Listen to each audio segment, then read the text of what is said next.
Hi, I'm Kurt from Meeple Mountain, and today we're going to be talking about Staka, a game where you stack things. Staka is a dexterity game released by publisher Helvetiq, or maybe Helvetiq, I'm not really sure. In Staka, players are asked to stack a bunch of little pieces of wood which look a lot like napkin rings and are apparently inspired by fiddling around with your place settings at a fancy restaurant. Staka is kept on this funny little pillar, and the pieces look like this. Wooden blocks with a big hole in the middle, 4 sides, and then a little diagonal edge here. Staka has a bunch of different play modes that they offer the players, and it's a lot, actually. There's 5 different options, and we'll just go through what the different game styles are, and then I'll talk a little bit about the actual experience, I guess, of playing with Staka. First, there's duel mode, in which 2 players stack columns to try to make a particular arrangement of blocks.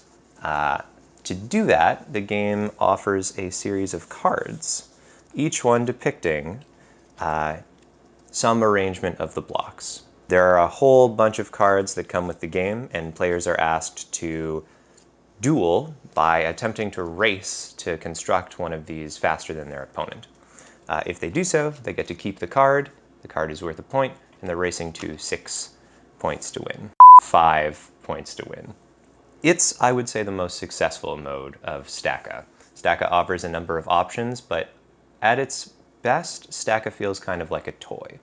In the same way that you might start stacking a whole bunch of meeples that Carcassonne gives you, Staka invites you to play with its pieces and really is obviously inspired more by a spirit of playfulness than strategic play.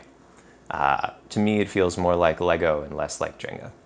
The duel is its one competitive mode that I would say works well. But Staka offers more than just a competitive play mode. It also offers a series of alternatives like Zen mode, in which you are provided a Zen booklet filled with different diagrams, and you are asked to construct it on your own time.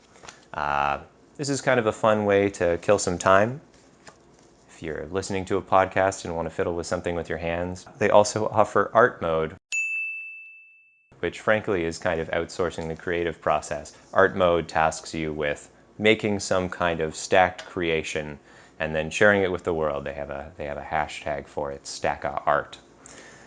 The other 2 modes, both competitive, are a little bit less successful, I would say. They are flash mode and crash mode. In flash mode, players are asked to, in a group of 2 to 4, construct some specific building as instructed on one of the cards provided with Staka. The trick here is that while one player is building, another player has a die with the numbers 0 through 6 and is rolling that die and calling out the result. Every time they roll the die, they add the result that they rolled to the previous sum that they called out. So they might roll a 2, say 2, and then a 4, and say 6, and then a 6, and say 12. Ultimately, that counter keeps going up until the person building the structure manages to finish it, or they reach 50. I don't love that play mode because, first of all, it's not exactly simultaneous, so it's kind of nice in a dexterity game when turns are short and attention isn't really like zoomed in microscopically onto the person whose turn it is. So there's that. There's also the fact that Staka is really hard.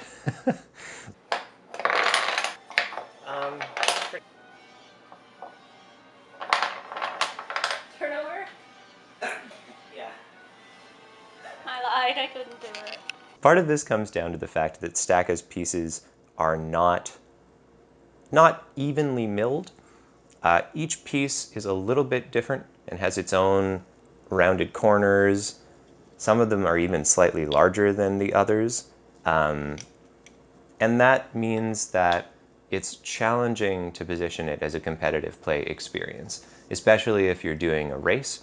You can't be sure that this side of this token is going to stand up as well as that side on another token. So you can never really be sure if the pieces that you're using are going to stand up as well as an equivalent piece might that someone else is holding. The last mode, crash mode, is basically the Jenga mode. Ding! Players are taking turns adding a piece to the structure, and whoever causes the structure to fall down, which I don't know if that counts or not, whoever knocks the structure down is going to have to lose. So those are the different things available in Staka, and I think it works best when you treat it as a toy. Staka is basically just a series of building blocks offering a creative experience or a Zen-like experience to people who are interested in playing with it. It seems like it profits best as an opportunity to play with its pieces and get a little creative with how they can fit together. And it is a lot of fun to fit Staka's pieces together. Hanging them off of each other and putting them in new and weird configurations is just a fun thing to do. And in that avenue, I think Staka was very successful. The package itself is pretty nice too. Staka comes in this big goofy box, but it also has this nice tower that you could use, getting rid of the box entirely, especially since all of the cards can also be kept in a little bag that says Staka on it. And the whole thing can be kept in this big Staka bag. So I guess if you wanted to display it or some other kind of fancy option for your office shelf, wherever you would play Staka, those are options as well. As a little example of Staka's play, let's try its card Tom. We're just going to stack some pieces and see how long it takes me to do that. This is one of the easy ones. They all have either green or red indicating their relative difficulty. Some of them are quite easy, some of them are really not. And I've also found that sometimes they're not perfectly categorized. You might have a lot easier time with some easy ones than others. So one more piece on top. Voila, Tom. And that is Staka. So if you like the look of the game, feel free to check it out. It's your friendly local or online game store. And feel free to check out more of our videos or our website as well. We release new content, written and video, every day. And thanks for watching.